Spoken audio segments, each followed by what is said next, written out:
What's up? You and I listen to the smooth groove of Carolina Slimm. Boy, let's go. I'm finna take off on these niggas for real, ain't no more second guessing. Time been wasted and niggas been out here contemplating about which way to go. Oh yeah, I'm going up. I'm never staying down, I'm never being stuck. You see the music, the messages and the melody. Put you in places on stages that someone never see. I'm ducking felonies, I'm ducking fuck niggas. I'm in the studio whipping up with some dope niggas. We mixing package the rapping and then it's straight to you. Then hit the scene with that bag, you know how players do. This one goes out to my niggas, that's out your rap hustling. Just keep your eye on the prize, don't let it stop. I woke up on a different type of vibe. Like what a day it is to feel fly. I put on my attire, hit the gas to boost up my high. I guess it's time for me to take a ride. Southeast side, this young quarter piece acting shy. I'm like, sweet, okay, you outside. Listen, I got you covered, this whatever. That's on my tab today, I'm trying to push my love inside of you tonight. Okay, that's a bet, we left, but later on we met. We crept, I clutch, she got that water. The boo-boo head fire, on me, oh my. Her tricks ain't for kids, shout out to whoever taught her. I'm splashing in the water. When we step out, tripping like a faucet, we so fly. Bitches run up on us, we them guys. Been in corners, boss, and we so high. It's so right. Yeah, been in corners like we're supposed to do. It's so right. Yeah, and we standing on the top looking over you. It's so Ain't got no time for right. that sucker shit. See me, I'm on the grind, I'm out here getting rich. I got my tunnel vision on, ain't got no time to miss. Unless it's with a real bad chick, tryna stack up dividends. Ain't got no time to lay ride on niggas tryna get down. I'm looking for a handout, I'm moving on up. Jefferson, when I step out, I'm clean as fuck. Foreigns, I'm pulling up. A fly fast nigga with big It's alright when we step out, tripping like a faucet, we so fly. Bitches run up on us, we them guys. Been in corners, boss, and we so high. It's alright. Yeah, been in corners like we're supposed to do. It's alright. Yeah, and we standing on the top looking over you. It's alright.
Motherfucker, make sure y'all tune into the eWe Media page, goddammit. Like, subscribe, and share this motherfucker. You know what I'm saying? That's eWe Media, YouTube, Facebook, all platforms, Instagram, all that shit, man. Shout out to Over One in the motherfucking building. My nigga Gator the Bill. My nigga Big Business in this motherfucker.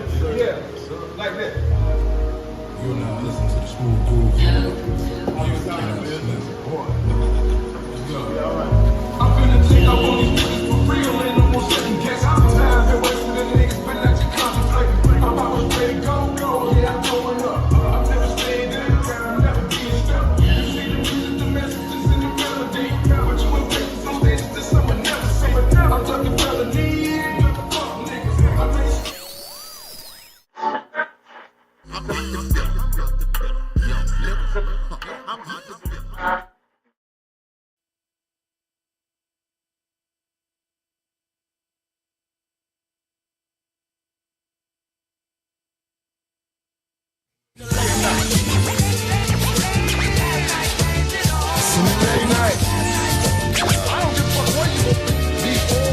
We in the late night. Holla at us in the late night. Oh. Wait. Yes, sir. Yes, sir. Yes, sir. Ladies and gentlemen, ladies and ghetto men, I'd like to welcome y'all to the Late Night Podcast. I'm your host with the most Carolina motherfucking Slimm. Yeah, that way not Subway. My boy, you left where you be. Hey, man, it's your man QZ Ball Buddy from the Bird with the beard. What up, what up? Big old blessings, man. My boy, to the right, who you be? Boss Man, the plan like Yes, sir, man. Big old shout out to my brother behind the board, Obi-Wan. Kenobi, son, your baby mama, favorite baby daddy in the building. Yes, sir. Yes, sir. Nephew in the building, too, y'all. What up, boy?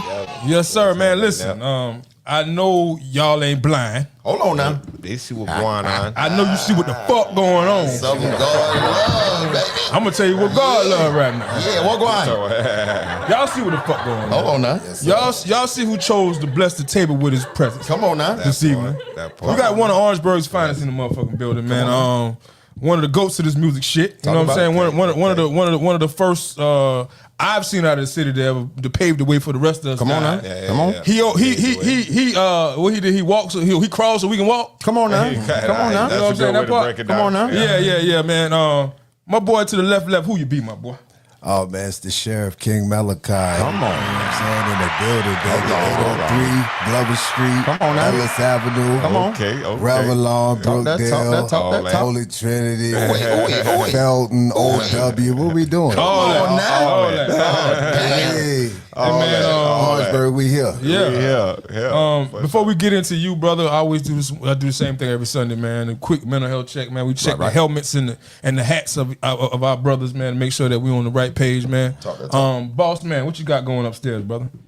Man, you know, I would this week right here been a up and down one, but it's over with. You know what I mean? But a lot came across the table, little fresh things for me to deal with in life. But you know, it's all love. You know what I'm saying? And like I said, I know it's a growth lesson somewhere in that. Somewhere. There you go. But yeah, I'm feeling good about it though. You know what I'm talking about? I'm feeling good about the end of the week. QZ, what's going on upstairs, brother? Hey, man, decent space for the kid, bro. I'm just kind of watching some of my guys, some of my boys, man. They really stepping into their own. So for me, that's always a real humbling space, to see somebody that's got your blood and literally your blood in them, and you see them start to kind of mature. You dig what I'm saying? Like, it's always a dope space, man. So that's kind of where I'm at with that.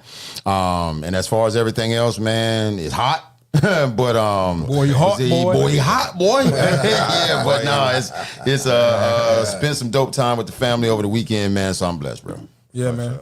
King Malachi, a.k.a. the Sheriff. Yes, sir. What's going on upstairs, brother? Man, I feel absolutely amazing. You know, it's always to just keep it a 1,000.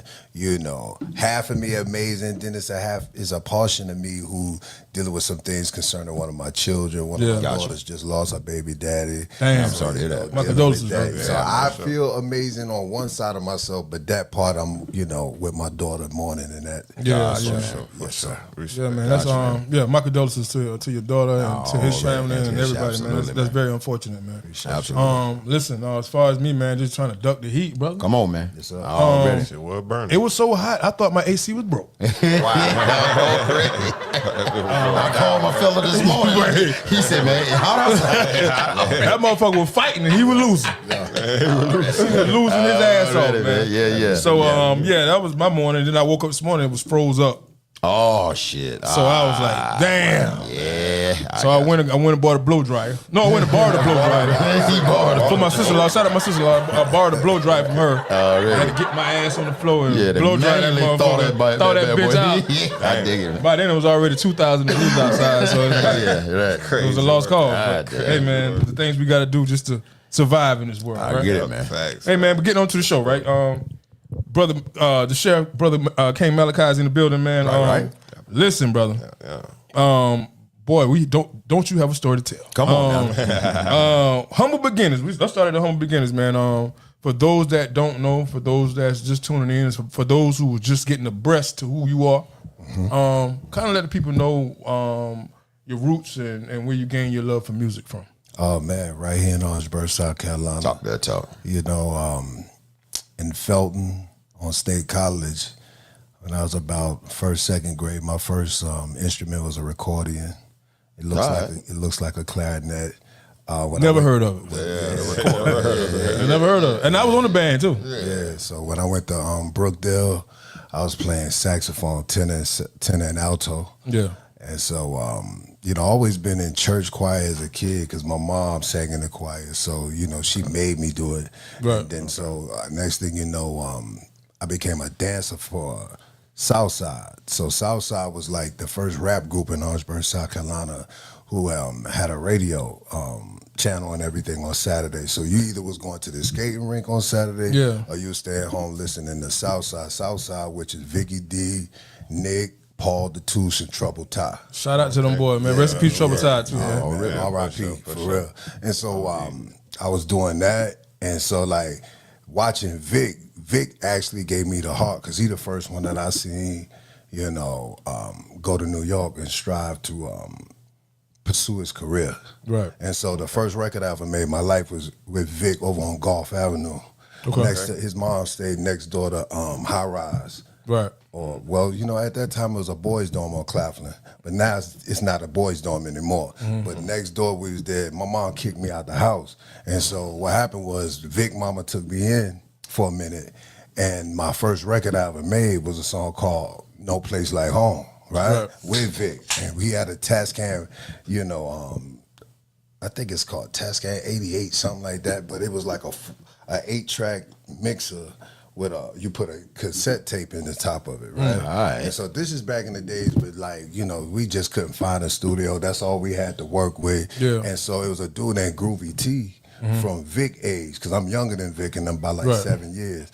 And so Groovy T heard the record. He was like, man, you got a real nice voice. And at this time, I'm really just dancing. I just happened to happen to make this record because I got kicked out of the house. Right. And he's like, man, you got a nice voice. You should rap. You should really consider rapping. So he's the first person in my life actually told me that I had a good voice. Right. And I started getting more serious about it. And so I went from dancing with them, and there was another crew called New Creation who used to mimic all the New Edition dance moves. So I used to dance with Brad Shivers, R.I.P. Trav Wright, Yumiki Curry, Hercules Gaines, all of them, Cedric Dooley, all of them boys. So I was like the baby in that crew. And then Mimi Green, I brung him in for a hot second. Shout out to the good brother Mimi Green. So what happened was all of them start going into the Navy, right?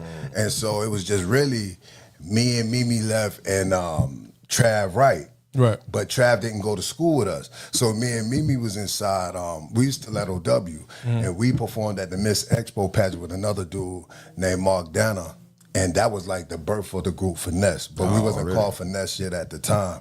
And so that's when I had the epiphany in my mind where I was like, this is what I'm going to be doing the rest of my life. Right. So it was like... Got bit by the bug, huh? Yeah. That's when I got bit by the bug for sure at the Miss Expo pageant. And so that was like... Then I started actually liking to go sing at church with my mom because now I'm in this singing group. I'm really trying to figure it out. I'm all in it. It making sense. Yeah, and at that time, Boys II Men and Jodeci was like the reason. Right. It was the whole reason. So let me ask you a question, right? Let me back up a minute. So the first record that you and Vic cut, were you rapping or singing on that? I was rapping. Okay.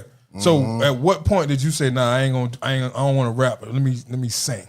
Nah, it's crazy because the first time I ever sung solo on stage, like I said, I was in church. Right. So the first time, it's a church right next door to Belleville Middle School. It's changed now to something else. I think, what they call Belleville now? Robert E. Howard. Right? Yeah, so Howard. right across the street is a church. That's the first place I sang solo. I'm from Williams Chapel AME Church off Glover Street. I stayed on Glover and Dole. Right. So my church was up right on my block, like a block or two up, right? And so we went to do like this choir thing over at their church. Keisha Baptiste and all of them went to church over there, right? She was like the prettiest girl and all that. Shout out Keisha Baptiste. Shout out Keisha Baptiste. I remember that. Orangeburg legend too. Orangeburg legend. You know what I'm saying? Superstar. You know what I mean? But anyway, I sang my first, lead there, but I wasn't taking it serious. That was back in the time where it was like a pretty girl came into church, like I'd be ducking. I got you. Because it was like, that wasn't like nothing fly to be singing in church at that time or in the school choir. So what happened was because of us forming a singing group and now I'm all in it, we went and joined OW choir. Right. And so me and Dude was like the first kind of what you would call cool dudes to sing on the choir. Right. They were dudes weren't singing on the choir. So we going to, we in there with Miss Duckett and them first. Shout out to Miss Duckett. Shout out to Miss Duckett. You know what I'm saying? Took us to Atlanta, all kind of stuff. You know what I mean? So she saw something in me, right? It wasn't that I felt that I was the greatest singer, but she was just somebody God put in my life at the time to see something in me, and so she made me go try out for All State Choir. And I went and made All State Choir with honors. Right. But I couldn't go because I got kicked out of school. But it was like that's all the beginning of my music bug. And like I said, since that point on stage when we did the Miss Expo pageant, I've never had a year off since that point. I was 14 at that time. So shout out Miss Duckett, man, because she the one put the battery in your back and gave you confidence, man. You know what I'm saying? It's crazy. I feel old. I feel young because it's Miss Smith now. It's Duckett Smith. Now you dig what I'm talking about? So I went through the same choir, bro. So I get it. I understand it, bro. Shout out to Miss Smith, bro. Yeah, man. So transitioning from like you said, you got kicked out of school. So obviously you had some things to figure out, and that was a transitional period for you. I would imagine. Right. But still in the music, right?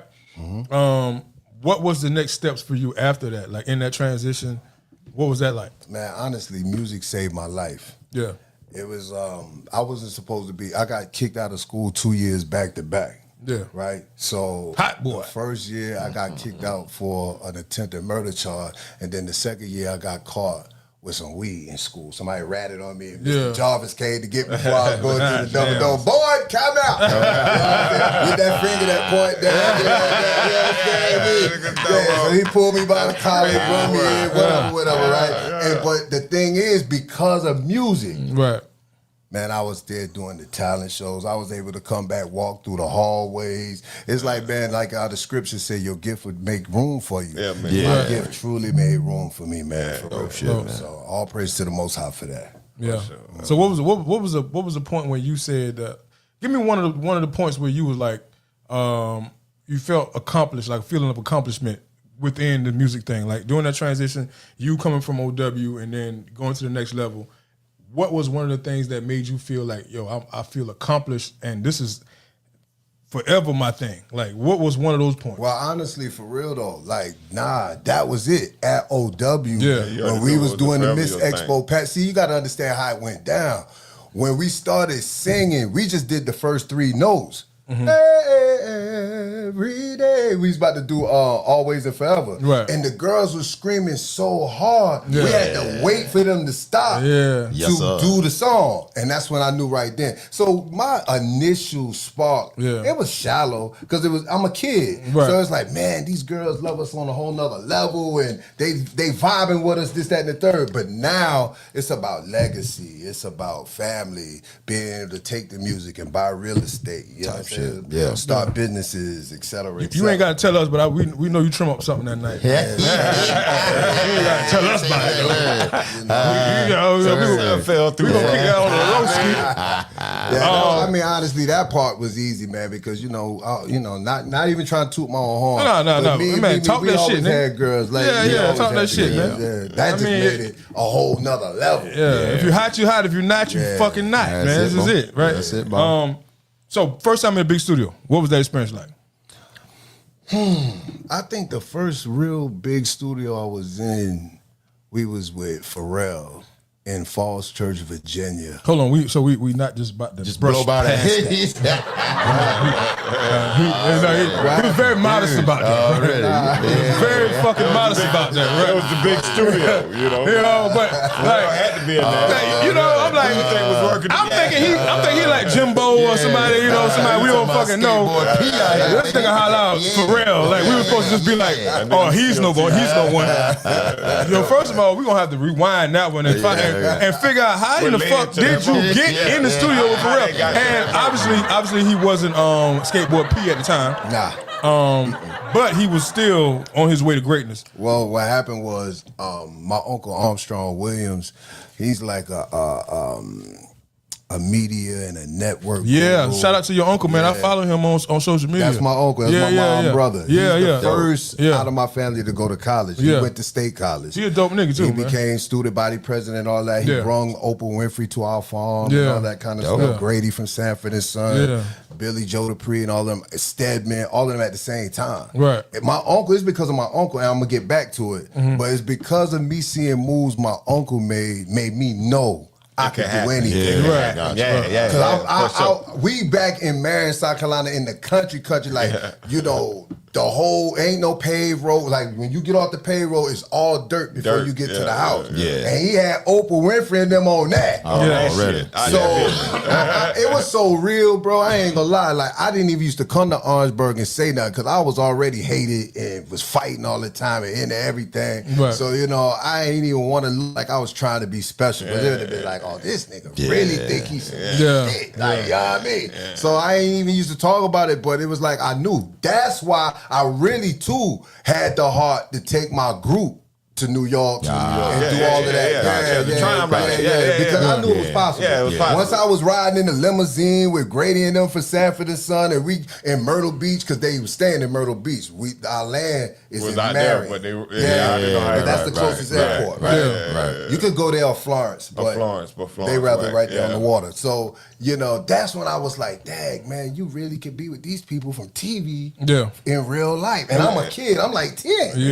So that was a real mind shocker. That was a real tangible moment right there. Yes, sir. So that was really another one of those super pivotal moments in my life, seeing that this man brung these people way back in the country. Like I would it's so country, like I would drive the tractor to the store. We'd be on the tractor going to the store, get Red Rock soda and 50-cent hot dog and ball peanuts and all that. You know what I'm talking about? But get back to your question though, you asked me though. Yeah.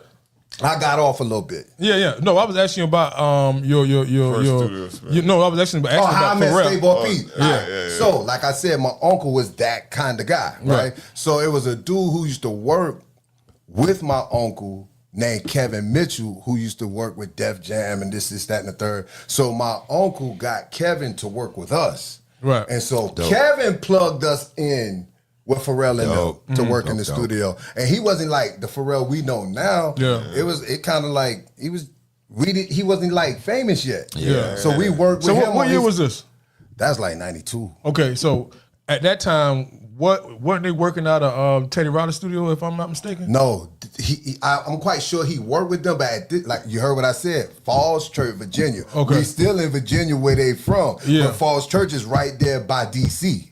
Okay. So D.C. is the big city. That's where all the networking. Yeah. So because I was I follow music obviously, and I was Teddy Riley was saying that Pharrell used to work out of his studio. For sure. That's the reason all them boys, one way or another, work with Teddy because Teddy was almost like Eric Sermon who went to Atlanta. Yeah. You know what I'm saying? Yeah. So it's like he came to Virginia and turned that shit up. He turned it up because he's Teddy Riley. Yeah. So all the great talent up and coming, they flew to him. You know what I mean? They streamed to him. You know what I'm saying? And I didn't know, this is a fun fact, I didn't know that Rump Shaker, Pharrell did Rump Shaker. Really? I didn't know that. Wow. Yeah, man, all them, the dude who did my new single right now, he a part of that crew and from down there. His name is Gutter Keys, right? So he produced for Jaheim, worked with Teddy and all of them. Yeah. I'm talking about from a shorty. So he from down there, Newport News and all that down there. Yeah. So salute the VA, man. VA got some serious, like, I mean, come on, man. They got Chris Brown. They got they got heavy hitters. All the producers. All the producers. Like, they just producers. Like, they got Missy, Timberland. That's enough. You can stop right there. There you go. You stop right there. Game changers. But I think too, now see what made Timberland and them so special too is because they got on with Devontae. Yeah. So Devontae, a monster. I would tell anybody that Timberland right there. So it's like Timberland is Devontae's child. Like if you listen to Devontae's production and you listen to early Timberland production, he kind of mimicked the same style that Devontae did, but he took it to another level. Yeah, you know what I'm saying? Because he was the modern version. we was actually in the studio. Like the first time I met Jodeci for real, like we supposed to be going on tour to sing backgrounds for a group called Intro. Oh, Intro. Rest in peace to the brother that died, man. Let me be the one. Yeah, the lead singer died, man. He died. Yeah, right? died of AIDS or something. Yeah. So he was one of them. They was kind of like a male SWV. He's singing all the backgrounds in the studio and all of that. So he used to really have some really fly harmony arrangements. So he saw us in DC, and like that's how our name Finesse became Pure Harmony in every single song. He made the acronym, right? So he was like, so what they wanted to do is take us to Europe to sing their backgrounds behind the curtain. So they was gonna be dancing on stage, and we from Orangeburg with some dudes from Orangeburg. Niggas from Orangeburg. 803-291-115. Come on now. Yeah. Was gonna be behind the curtain, singing them folk backgrounds. So, you know, you always meet people in the gang who say, especially when you're in places like New York, right? Where everybody named mama, they know everybody. Right. But they be capping. You know what I'm saying? Of course, right. You know, they capping like crazy. Right. But it was this one dude named Luce Gordon we met who really knew everybody. So we had the rehearsal with Intro, right? And he like, y'all want to meet Jodeci? We want to meet Jodeci. Like, nigga, they a reason, boy. You understand me? They a reason why we here. You understand that? So check this out, bro. So he take us, we leave the rehearsal there, and so we walking some blocks to go to the Hit Factory. At this time, everybody and their mama in New York said this is the premier mixing house. Now Jodeci was making Diary of a Madman in there, so they doing demos and everything in one of the most illest, top of the line studios, and they had like $1 million studio bill. Crazy, right? Crucial. So listen, right? So he like, y'all want to meet Jodeci? We like, yeah. So we walk over there to meet Jodeci. Why we almost end up fighting Jodeci? Some niggas from the bird. You already know. Well, you gotta understand, them niggas from Charlotte, they ready to roll. What happened was we went to the BRE convention. We went to something in DC.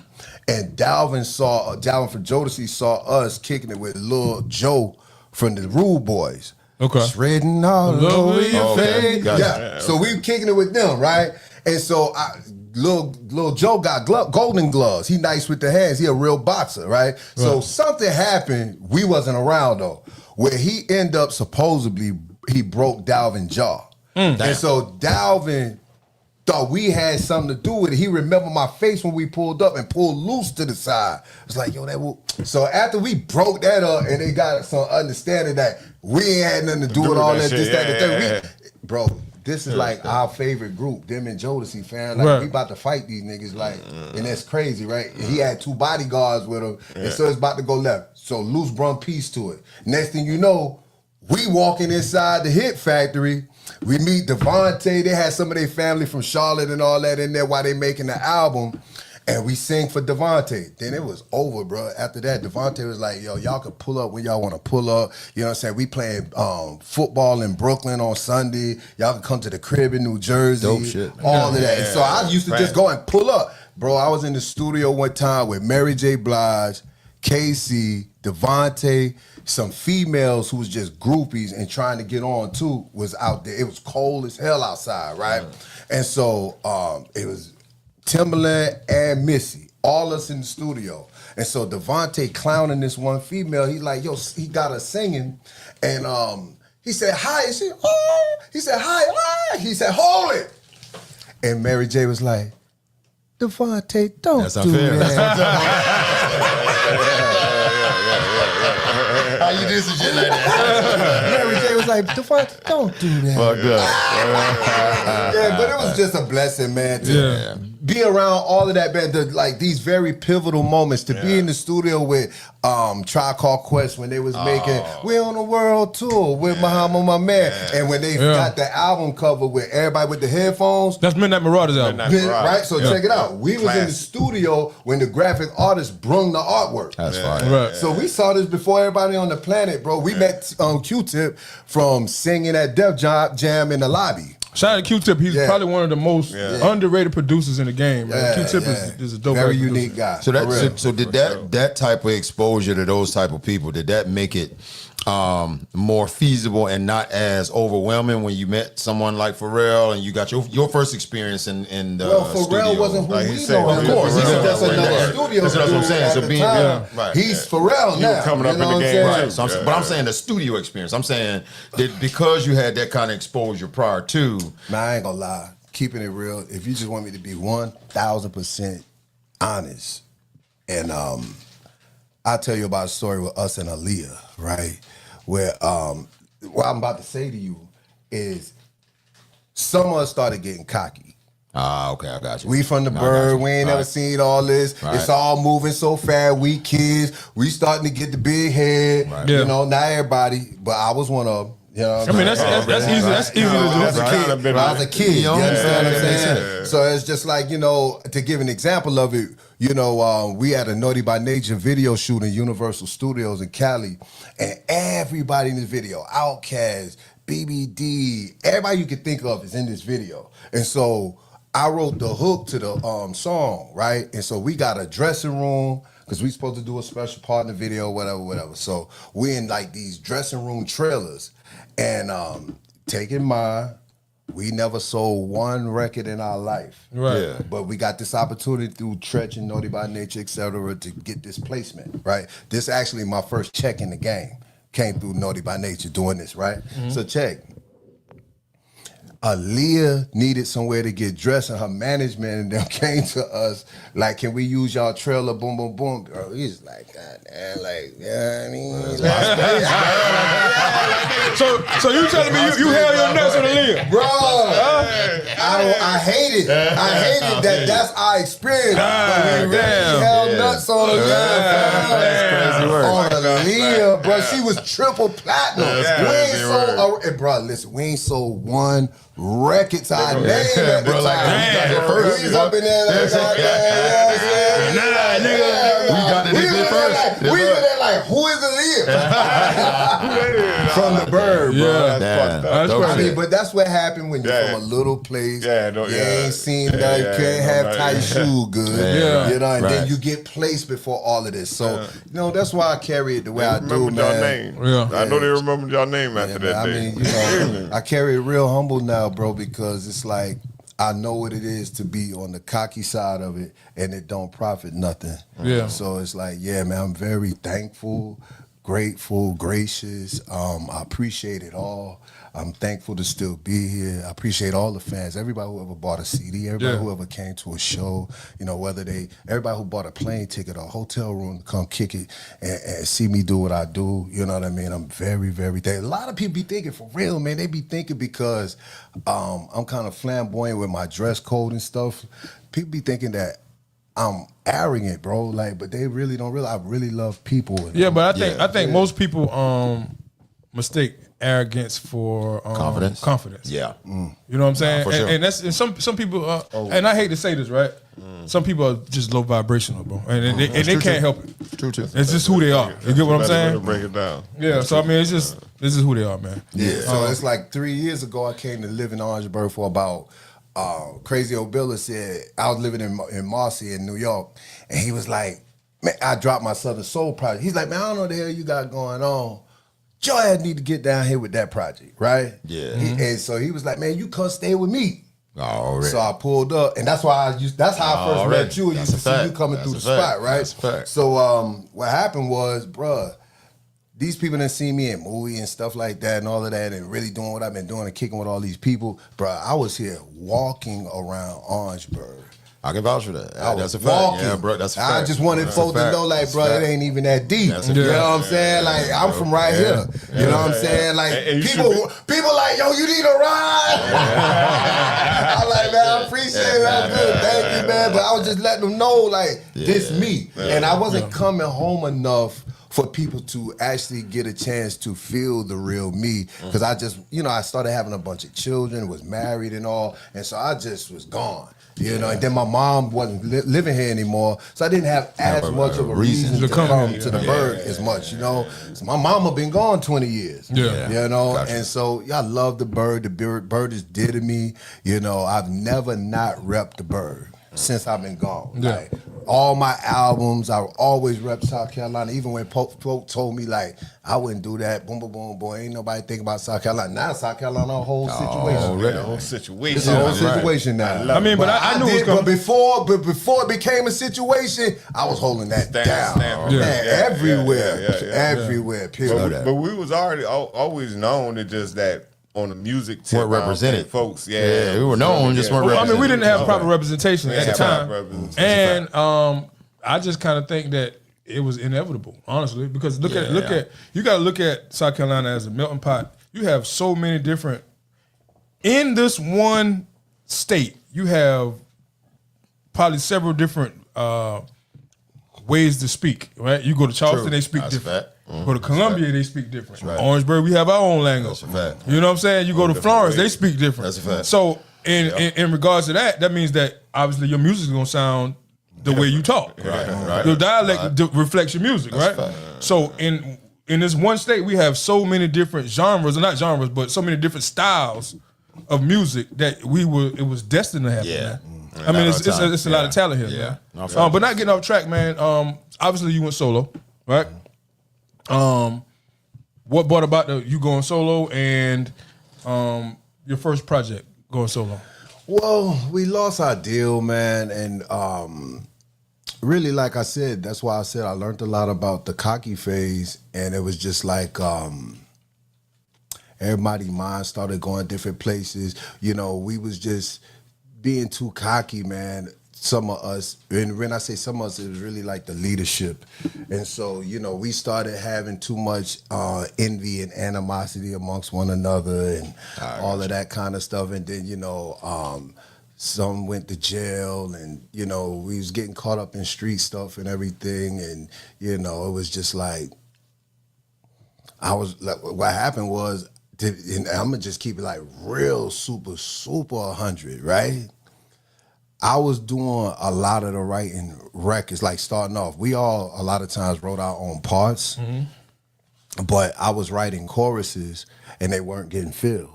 So everybody, and that just came from this person got to work, or this person didn't make time, or this person doing whatever they doing, running around doing what they doing. And so the songs, we weren't completing records, and so I started just completing records. Completing records. Next thing you know, I got a situation. And at the end of the day, you know, I got married at that time back then, and I just went my way. You know, they went their way. You know what I'm saying? And you know, dope shit. Period. Yeah. So obviously you were affiliated with the Dungeon family at one point, which is arguably. Well, you ain't gonna argue with me about it, but some people might argue about it, which is probably arguably some people the greatest production organized noise production group, period, in my book. As a group, and probably one of the most important musical legacies to ever hit the South. Right, that's a fact. How did you even get in that space with them, man? Well, honestly, when the group, before we moved to Atlanta, we got a deal with Eric Sermon from EPMD, and our major. So we was signed with Eric Sermon, and the major house was Steven Spielberg. So Steven Spielberg, the movie guy, they was really. He's so humble, right? I was signed to Steven Spielberg. Not a big deal. I mean, but shit happens. That's what But you know, Steven was the money part, and Eric and them were the really executive talent scouts / he producing. Right, so because he was such a noted producer in the game, like back then, that was when all the producers were getting the deals. So the white folk in the big labels would trust them because it's like, all right, well, I'll put up the money, but you at least need to do half this album. Or you feel what I'm saying? They wanted them to have, because they was already had clientele and their expertise. They already had hit records, right? And anything with their name attached to it is going to sell. Yeah. You know what I mean? But Eric, like I said, we went through that phase and we didn't even get Eric's sermon. At this time he had Just Like Music. Dope. We didn't even ask Eric for one beat. Crazy. We didn't ask Eric sermon. People that gave their left hand, their right hand to get a beat from Eric sermon. And we didn't ask for one. First of all, we were great creators. But it's a difference between coming up with really good ideas and producing them and making records for real. That's a whole nother art form. Sitting here just like beating on the table and coming up with some ideas, that's different. So I'll show you how stupid we was at the time. And I'm so thankful for these lessons. Yeah, I'm about to say that's why I'm moving like I move the way I move. Because I learned. You feel me? So what I'm saying is, at that time, bro, like, we got a major record deal. Our deal was for almost $1 million. It was like $750 because it was like $250 for the publishing side, which we didn't even sign that part, and $500,000 for the actual to get the record done, right? So if we would have did the publishing side, it would have been a $750,000 deal, right? So here it is. We in the studio. We in there on the equipment ourselves. Wow. Y'all gonna make the beat yourself. We on the equipment ourselves. And never had no equipment. And here it is, it's our shot. But we gonna drop something though. Bro, it's our shot. Before putting up the money and all, we like, nah, goddamn, but what's crazy about that whole scenario right there is, I'm gonna tell you what's crazy about that, right? I'm gonna tell you what's crazy about that scenario. Word, I felt it. Had y'all put together some music, figured out that equipment, you would have been very happy about that decision right now. Well, this is the thing. What you gotta realize is how we had the great ideas. We should have passed it to Eric and other people like Pharrell and them to bring it to life. Because guess what? Your beats gotta compete with Mariah Carey, Boys II Men, everybody who fire at the time, Nas. Organized noise. We gonna compete with them? No, bro. We don't know enough about the MPs and all of that and playing keys. We can't compete with. I mean, it wasn't a smart move, but had it would have worked. That was what they was thinking. Had it would have worked, it wouldn't have been so bad of a decision. Had it would have worked. I mean, if it would have worked, we'd have been very rich because we wrote all the songs. There you go. That's what I'm saying. All the music. That's what I'm saying. And you wouldn't have signed that publishing deal then, would you?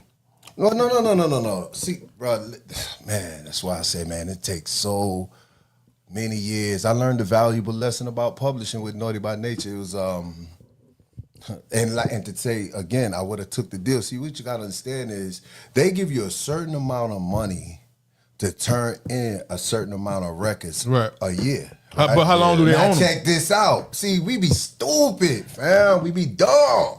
Because we don't know business. Right. You understand? That part. Ain't nobody about to put you on if they ain't getting a piece. That's a fact. Exactly. You want to keep everything. And you still want to get the placement with so-and-so. You want to get on this movie soundtrack. You want to get in. No, see, when you sign with the right publisher house and they give you some bread, right? Now, when you turn in the records, now they going to get it on the Cadillac commercial. Yeah, because they Super Bowl because they wanted to make money too. That's a fact. Because if they don't make money, that's what they get it to make the money. They buying into your publishing. Right. You feel me? Yeah, I would have took the deal, bro. I was dumb, didn't know nothing. Stupid. Yeah, bro. That publishing deal make the difference. Facts. That make the difference, bro, because now you got the people in corporate placing you on it. Right. Other than that, you outside the loop. Yeah, trying to come out, trying to get in. And they're like, well, who are you with? Who you with? Oh, you're not with our guy. Yeah, you're not with our people. You're not with our guy. And we got to make room for them when they bring somebody through. Period. Because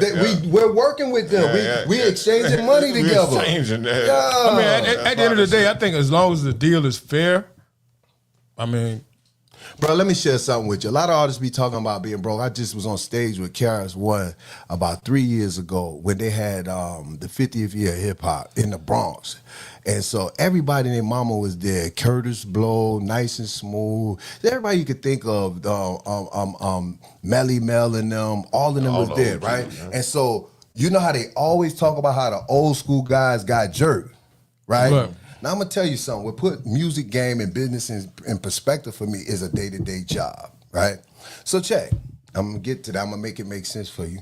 So I was so excited and seeing, man, Curtis Blow look good. Man, Curtis Blow was out since I was a little kid, right? He looked clean. He was fresh. He looked like he was good. All them boys look good. They were performing, doing their thing. Right. So guess what I do?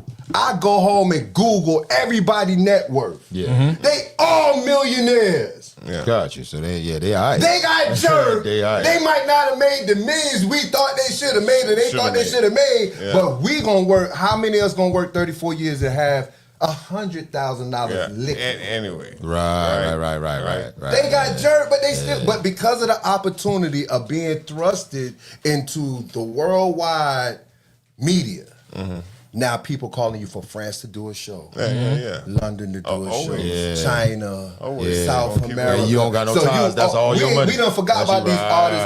Bro, Kumo D and them is still getting 16 and 17,000. Yeah. Fire. Okay. For what? 30, 40 minutes? Yeah. Fire. And you doing that what? How many times a year? 30, 40 times? Bro, people don't have a clue, bro. But that's what good kind money. of money is being made, That's fam? good money. But I mean, I think everybody, it's all about what you don't see that people talk, that they talk shit about what they don't see. Right. You get what I'm saying? That, like, had they would have been in tune with that world, because I honestly got a first-hand seat on that, because my first cousin obviously is Big Daddy Kane. I think everybody know that. Oh, really?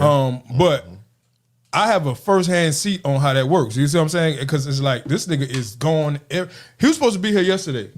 Yeah. He couldn't even make it yesterday for the family reunion. He always come to the 4th of July cookout every time, right? He couldn't make it yesterday because he was stuck in Ohio. Coming from what? From a show. From a fucking show. Dope shit, man. And when the last time he had a record out? Right. Why does he need it? He just now going To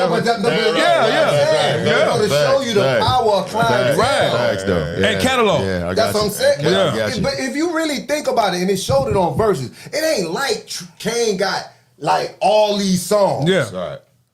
But all of them sticking. What, bro? The ones he got sticking. Song. Yeah. One song. Yeah. And Barry White said it, bro.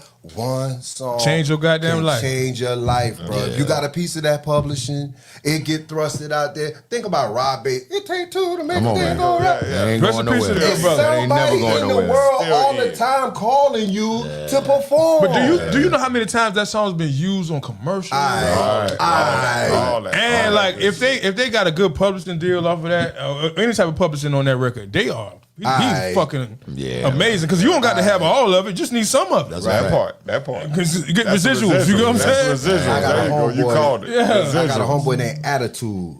And see, this is what I mean by understanding the business, right? He wrote the song. Timbaland did the beat. He from Alabama, my boy Attitude. Shout out to Attitude, right? Nelly Furtado did the vocals, right? Nelly Furtado wanted a piece of the publishing, right? Now, the average person who don't know no business, they like, nah, man, I wrote this song, goddamn, I ain't getting nothing. Boom, boom, boom. Yeah. So check it out. She wanted 20%, he got 30%, and Timbaland got the 50% because he did the track, right? The song went #1 in 7 countries. The man said that's the best 30% of his life. I bet. Right. You know what I'm talking about? No, I really. bet. And that's just one check. Man, That's just one what you percent. mean, man? They want piece of the pie, but I wrote it. Yeah, but that's Oh no! that right there Gotta be is power. that's a It's mind state that I think right. that most of us suffer from, because I think that we're so locked into what ownership means. Like we want to Especially own it. now it's The worse. whole thing. You want to own it. You know what I'm it's worse at saying? this point. And not understanding Yeah, that you can own something that has no equity. So what percentage is 100% is zero. what is that? It's zero. You know what I'm saying? So Yeah. if you can get in business with somebody that's going to prepare you to the next level, or somebody that's going to at least be fair with you and work with you and help you get to where you need to be. They can see your vision. Can see your vision. I think that's a good deal myself. Yeah, not damn right. That's a very good at deal. the end of the day, bro, you got to realize you can create something else. But guess what? Now you've been thrusted out there into the media. Yeah. People don't realize the hardest thing about the game is to actually just get in the game. Yeah, just get out there. Because, bro, now that you done been put out there in front of the world, it's different people from all over the world calling to work with you. You know, all right, I'll give you an example. Muddy Waters back in the days, right? Mm-hmm. He wasn't it no more. Now it's Chuck Berry and all that. They done changed the sound in America, right? He went to London, man. They rolled the red carpet out for the man. He was back. He was back. Because they was loving him. You got to find out where the admiration is, because the admiration is where the check at. That's where you go at. That's where the check. That's what you're supposed so to obviously, you've entered a new journey. Yes, sir. With Southern Soul, right? Come on now. Sir. And Trail Ride. And Trail Ride. Mm-hmm. I think those are two sister churn. Real close. Real close. They're not the same, but it's two sister churn. Yeah. That's like reggae and dance. Yeah. Same part, shit. that part. So what made you take that journey? Man, like I said, it's crazy. I already was doing soulful music. They just wasn't calling it Southern Soul. Right. And then, I come from the whole liquor still, Granddaddy U on up there by Kenley Road. So it was easy for you. Coming out the liquor house. Come on now. And getting, moonshine from my granddaddy, and they putting the cherry in the milk jug. Yeah, that part. Everybody out there coming slide. They got sweet potato on the grill and busting a hog down. And sitting at the picnic table drinking moonshine. So I come from hearing the music, all of that. My daddy was heavy in the blues the whole night. So, I come from it, and it's like, now guess who really made me get on the trail ride side? This is crazy, right? It was what's the old boy name? King George. King George producer, King 803. I would call him periodically and talk to him sometime, right? And he was saying, man, I'm telling you, man, you got a certain kind of voice. If I was you, I would get. Hey, so King 803, man, I listen to you, man. I want you to know. I want you to know that most definitely I heard what you said. He's like, because I really didn't even understand when he was telling me Trail Ride at the time, what he was really talking about, right? I ain't never really was just going to the Trail Ride like that. So I started hearing the difference between the Trail Ride and the Southern Soul. Getting into the line dancing and all of that a certain kind of way, and it was King 803, man. But I got to be totally honest about my experience with and this is just my opinion. Maybe some people might agree, or you don't have to. It's just my opinion. But I think that King George brought a newness to Southern Soul. I think that he brought. I think what King George brought to Southern Soul, he brought the youthfulness to it. Because prior to you had let's say Pokey Bear, you had a couple other artists I can't name off the top of my head right now. But it was more so catered to the older crowd. Sure. That was the You know what I'm saying? What King George did to me, that's a fact. He brought the youth to it. Yeah, so now it's like his name. It's a breath of fresh air for us, because it's like it's something different. It's like, it has the same tone, the same structure of Southern Soul music, but he's talking to me. I'm gonna tell you something though. To add to what you're saying and to keep it real and to make sure that the history is all the way correct.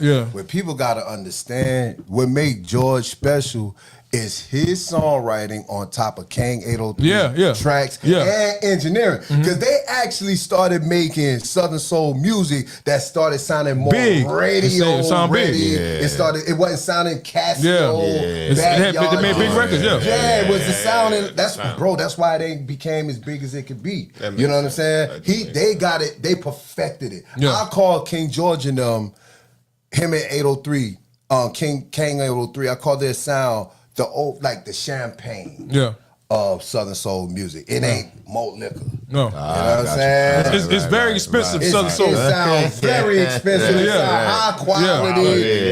He really made me love it. I'm a big fan. I'm a big fan of him.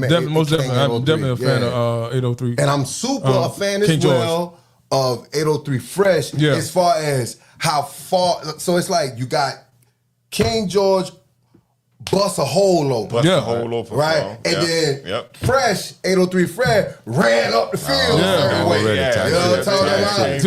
He took the ball up there. So now guess what our job is? Keep running. Our job is to keep scoring. Keep running. He made us score. He got us the BT. You know what I'm saying? He got eyes on it. Now we gotta look at the sauce of what happened and keep elevating the formula. Keep elevating the formula. Stay on it and keep our foot on it. Yeah, shout out 803 Fresh, man. One thing I respected about 803 Fresh, man, was 803 Fresh obviously had a bigger record than any one of King George records, right? Which is he caught lightning in the bottle. Right.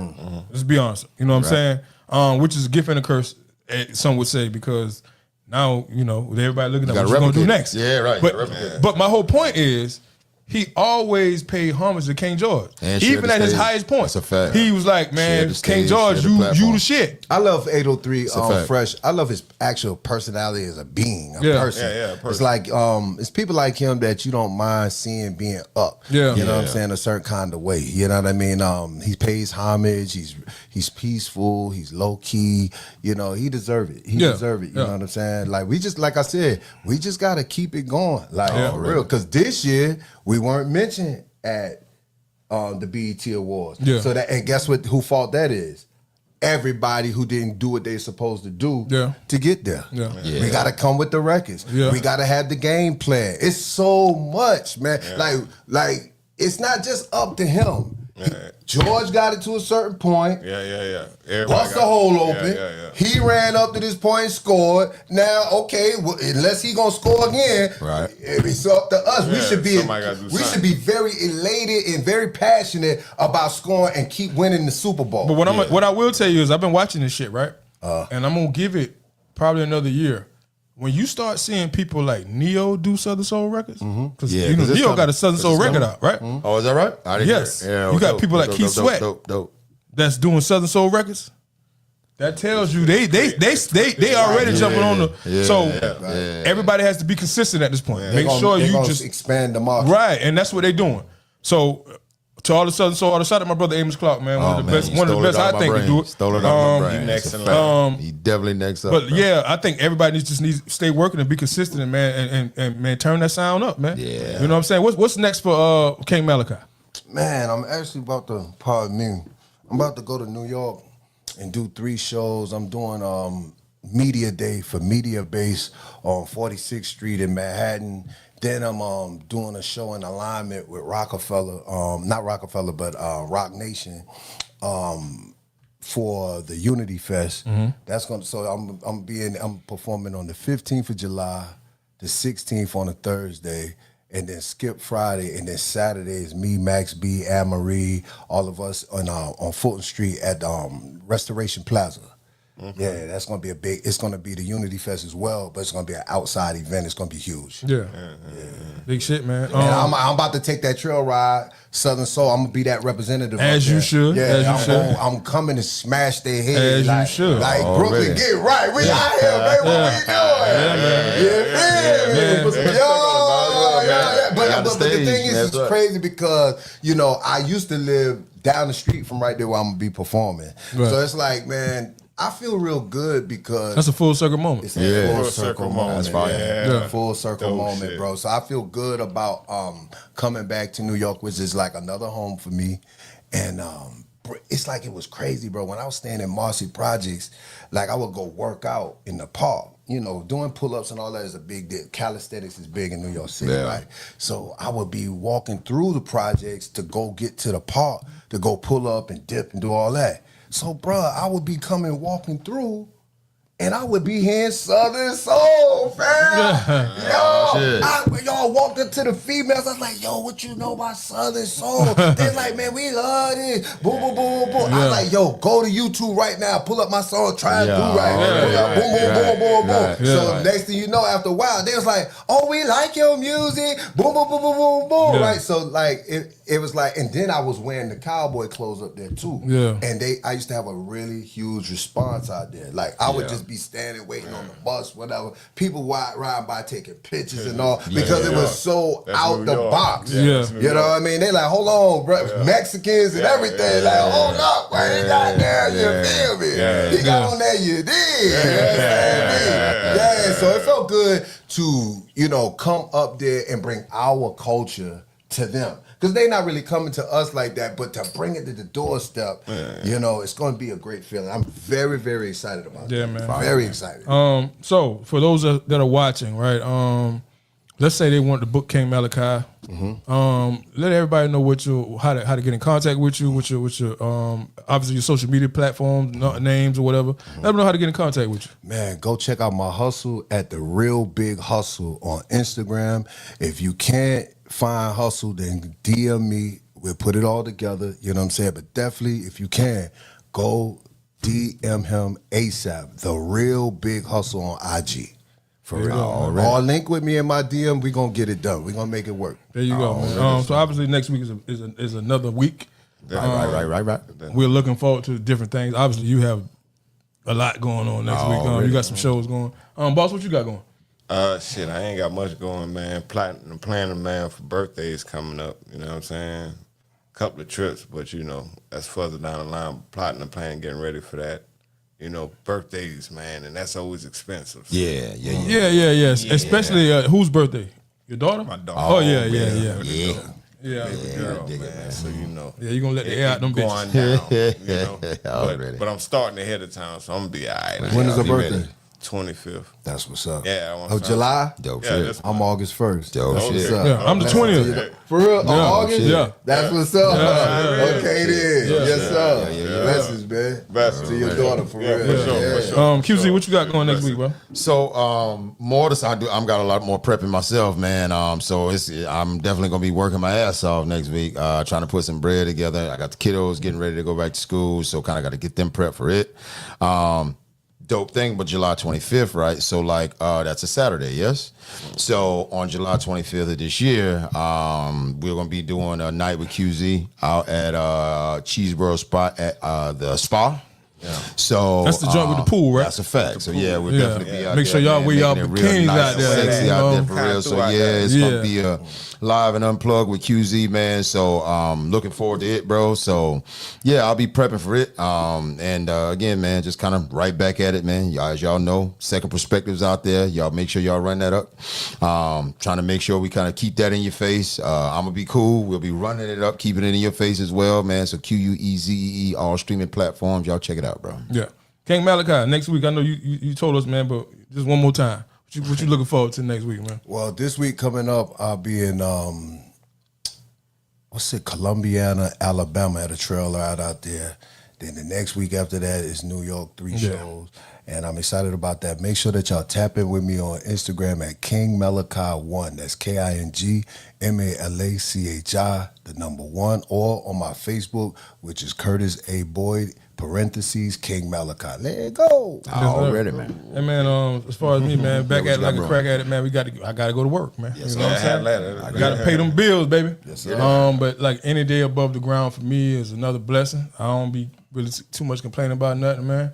So just looking forward to, getting it done and looking forward to the weekend, man. Damn right. Yeah, that part, when that weekend comes, Man. Yeah, kick back again a little bit. Yeah, man. But man, we do appreciate you, choosing us to, man, I appreciate you. choosing our platform, you know what I'm saying? Appreciate you, man. For sure. Anytime you want to promote something, anytime you just want to stop by, man, the door is always open for you, man. This is where you come, get it off your chest, man. So, you know what I'm saying? So anytime you feel like pulling up, man, just let anyone else know you coming, man. And the door's wide open, man.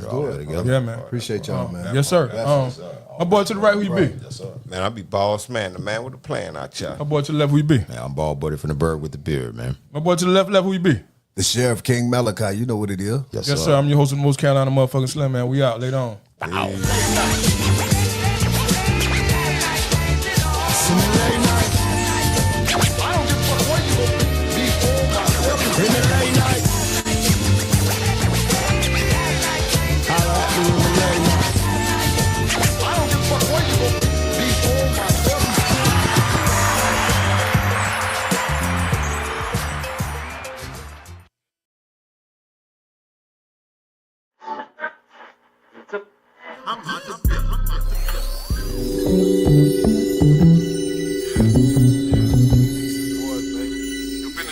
on? Because you got me on?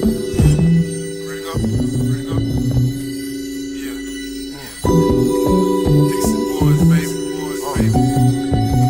It's been a minute. Yeah, I got my niggas in. Got some niggas in. It's all about sticky move. Can't wear other niggas' shoes. Making decisions, precision. It's all about power move. Lay low and stack your bread. But what them niggas said, they out your broken, disgusted. Them busters broken skull. It's all about everything. Ain't all about diamond rings. Take care of your people, my nigga. Making sure your family straight. Grinding and shining, nigga. That's part of the game. Shining by yourself, the nigga, your bitch ass lame. This ain't no going out your ballin' by yourself. You end up getting all the calls called by the real. The only one to blame in the game is yourself. Now nigga on the bench looking sick, eating hell. Now was it worth the power and numbers, nigga? The world is yours, so put your niggas on the floor and boy, I bet you everything you want is in your hands. Till your homie gon' take stand. Still wanna be the man. My just struggling, nigga, I just telling I'm just living my life. I'm just living my life. And if you ain't my grinding, shining, taking care of mine, then you ain't doing it right. See when you on your grind, you don't got time for all that feeling shit. You living your life. I'm just living my life. So tighten up your pants, they walk on them saying your name. Make sure you doing it right. Make sure you doing it right. Make sure you doing it right. Big shit, man. Hey, listen, man. I just want to thank everybody for supporting the Late Night Podcast, man. Yeah, big shit. Hey, give them a round of applause. That Big at shit least. already, man. Damn You know what I'm saying? Even if your teeth is tote. Even if you got the base yellow teeth, man. Thank y'all. We appreciate y'all, man. All the niggas that don't wear deodorant that watch this shit, man. Thank y'all, man. We got some shirts Yeah, man. We got some shirts. We got some shirts. You know, all the dirt. Hey, listen, man. I'm shouting out all the dirty dick niggas that watch this shit, man. Thank y'all, man. You know what I'm saying? I appreciate that. You know what I'm saying? All the women right here that sell their food stamps that watch this, man. Thank you, homie. Shout out to Sam. Hey, guess what? If you want somebody to buy them, hey, get the inbox. Yeah, we buy food stamps. But anyway, man. Disclaimer. Hey, message.